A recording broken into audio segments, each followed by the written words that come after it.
নমস্কার, কলকাতা টিভিতে আপনাদের সকলকে স্বাগত। রাজ্যের জনগণনার কাজে নিযুক্ত হওয়া শিক্ষকদের সমস্যার সমাধানে উদ্যোগী হল কলকাতা হাইকোর্ট।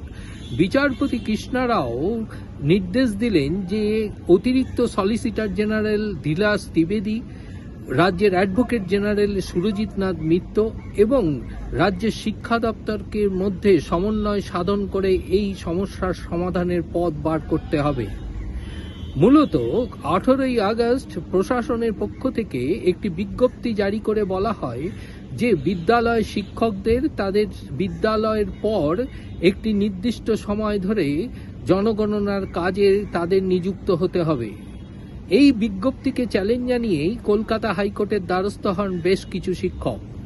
তাদের আইনজীবীদের দাবি যে শিক্ষকদের বাসস্থান এবং শিক্ষকদের বিদ্যালয়ের দূরত্ব, এমনকি সেখান থেকে জনগণনার কাজে নিযুক্ত হওয়া যে সমস্ত এলাকা নির্ধারণ করা হয়েছে তার দূরত্ব অনেক বেশি। ফলে এই ধরনের কাজ করতে তাদের অসুবিধার সম্মুখীন হতে হবে। এরপরেই বিচারপতি কৃষ্ণা রাও নির্দেশ জারি করেছেন আগামী শুক্রবারের মধ্যে আবেদনকারীদের অতিরিক্ত সলিসিটর জেনারেল ধীরাজ দ্বিবেদীর কাছে বেশ কিছু তথ্য জমা করতে হবে।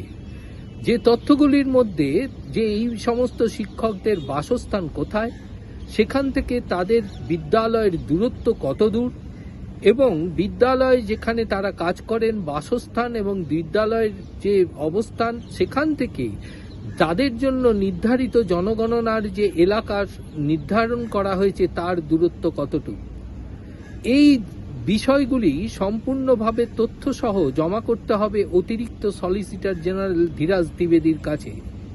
আগামী শুক্রবার এই সম্পূর্ণ তথ্য পাবার পর সেদিন বিকেলেই অতিরিক্ত সলিসিটর জেনারেল ধীরাজ দ্বিবেদীকে রাজ্যের অ্যাডভোকেট জেনারেল সুরজিৎ নাথ মিত্র এবং রাজ্যের শিক্ষা দপ্তরের আধিকারিকদের সঙ্গে বৈঠক করে এই সমস্যার সমাধানের পথ নির্ধারিত করতে হবে।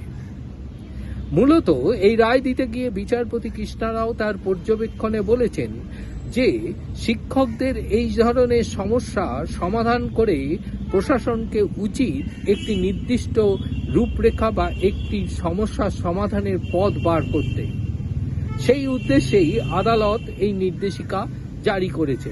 আবেদনকারীদের অনেক আইনজীবীদের দাবি ছিল এমন অনেক শিক্ষক রয়েছেন তাদের বাড়ি থেকে তাদের কর্মস্থল অর্থাৎ বিদ্যালয়ের দূরত্ব প্রায় 50 থেকে 60 কিলোমিটারের ওপর।